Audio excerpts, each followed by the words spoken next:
Look, for millions of women out there, waking up abruptly at 3 a.m. is just considered this annoying, kind of inevitable part of getting older. But in this explainer, we're going to look at this entirely differently. We are going to treat this incredibly frustrating menopausal wake up not just as some random symptom, but as a crucial clue to a massive shift in human biology. We're essentially stepping into the hidden operating system that governs human life. So let's start with the million-dollar question. Why does the midlife brain abruptly wake itself up at exactly 3 a.m.? It's not random. It is a highly specific biological signal. We're going to uncover the hidden mechanisms beneath this universal mystery today and reveal exactly how it dictates your emotional resilience, your cardiometabolic health, and honestly, the very trajectory of your biological aging. Every symptom is a clue, right? And this is a mystery just waiting to be decoded. To really grasp the stakes here, we have to look at the clinical data. The data tells us that poor sleep independently drives a massive decline in quality of life. It's not acting solely as a downstream symptom of hot flashes. Fragmented sleep isn't just this minor inconvenience that makes you a bit tired the next day. It fundamentally alters your emotional stability and physical capacity. It's this independent force actively reshaping your health. Let's dive into Section 1, the brain's lost sedative, withdrawing the calm. Okay, to solve this 3 a.m. mystery, we first have to look at the withdrawal of the body's endogenous calming agent, progesterone. Before menopause, you have abundant progesterone. This hormone is quite literally your brain's natural sedative. It stabilizes your sleep architecture night after night.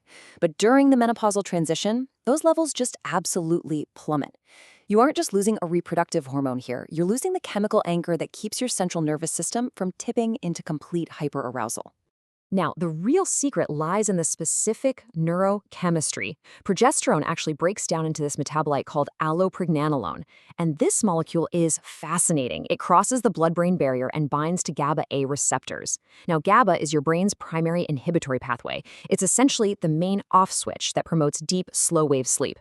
When progesterone plummets, allopregnanolone just disappears, and that suppression of hyperarousal vanishes right along with it, which effectively destroys your natural threshold for deep, uninterrupted rest. The sheer scale of this systemic shift is staggering. We are talking about more than 40% of perimenopausal women reporting sleep problems, and it's largely driven by this exact neurochemical withdrawal. It is a massive, population-level biological event that's just hiding in plain sight. Which brings us to Section 2, the false overheating alarm, KND neurons. Because, the loss of progesterone is really only half the story. Deep within the hypothalamus lies this fascinating cluster of cells called KND neurons, named for kisspeptin, neurokinin B, and dynorphin. These microscopic neurons act as the master bridge connecting your reproductive hormones, your sleep-wake cycles, and your body temperature. For decades, their malfunction was a total mystery, but modern neuroscience has finally decoded exactly how they hijack your sleep. So here's where the violent biological domino effect kicks in. Under normal conditions, estrogen acts as a physiological brake on these KND neurons. But during menopause, estrogen plunges, abruptly ripping that brake off. Unrestrained, these KND neurons become violently hyperactive. They flood your brain with neurokinin B, triggering a massive, entirely false overheating alarm. Your brain literally thinks you're boiling. This triggers intense night sweats, a racing heart, and that sudden jolt awake at 3 a.m. It's an electrical misfire, waking you up from the inside out. Moving on to Section 3, the cardiovascular consequence, when the heart never rests. If we just treat this as a sleep issue, we are ignoring a much deeper mechanism. We have to ask, what happens when the cardiovascular system never reaches true rest? Answering this completely changes how we understand the stakes of midlife insomnia, because your biology influences your aging, and a heart that cannot rest is a heart that ages on a highly accelerated timeline. Normally, when you enter deep sleep, your blood pressure naturally drops. It's a restorative process we call cardiovascular dipping, but the constant micro-awakenings triggered by those false heat alarms and hyperarousal, they completely block this vital overnight dip. And this non-dipping actively impairs your vascular recovery. It accelerates arterial stiffness. It increases insulin resistance. So this sleep disruption isn't just making you tired, groggy the next day. It is actively accelerating cardiovascular aging and driving endothelial dysfunction. What we're really looking at here is a vicious, bidirectional biological loop. Sleep fragmentation spikes your hunger hormone, ghrelin, which drives that infamous midlife weight gain. Then, conditioned hyperarousal traps you in a chronic insomnia cycle where you actually begin to dread going to bed. And the loss of slow-wave sleep directly drives that endothelial dysfunction we just talked about. Hormones influence sleep, sleep influences metabolism, and metabolism accelerates aging. It's all connected. Section 4. The aging circadian clock, a shift in time. Now, superimposed on all these hormonal shifts is another invisible force, the chronological aging of your biological clock itself. As we age, our circadian rhythm naturally shifts forward. So you might feel a really strong natural sleep drive spike around, say, 7 p.m. But because of modern life, you fight it, right? You stay up until 11 p.m. By the time you finally go to bed, you've completely missed your deep sleep window and you're entering lighter, highly fragmented sleep stages. And guess what time it is exactly 8 hours after that initial 7 p.m. biological trigger? Yep, it's 3 a.m. By fighting the natural forward shift, you practically guarantee a premature awakening. So why does this time shift even happen? Well, it's because of physical degeneration in the brain itself.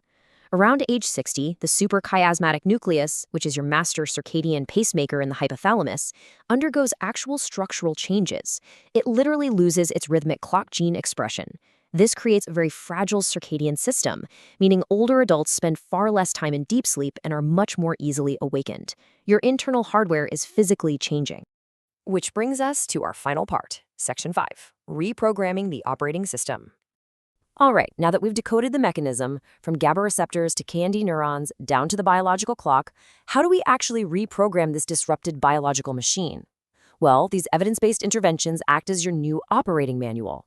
Cognitive behavioral therapy for insomnia, or CBTI, rewires the brain to break that loop of conditioned hyperarousal. Menopausal hormone therapy replaces estrogen and progesterone, directly restoring that lost GABAergic calm and finally putting the brake back on the hypothalamus. We also see really strong clinical evidence for deliberate sleep extension and targeted nutritional support, like magnesium, to help quiet the central nervous system down. But what is truly revolutionary right now is the newest science for those who cannot or choose not to take hormones, neurokinin receptor antagonists. These act as a sort of molecular shield. Remember those hyperactive KND neurons firing off all those false heat alarms? Well, this medication directly intercepts that specific signal at the source. It blocks the receptor, completely neutralizing that 3 a.m. heat alarm without introducing any estrogen into the body at all. It is absolutely a masterpiece of targeted biological reprogramming.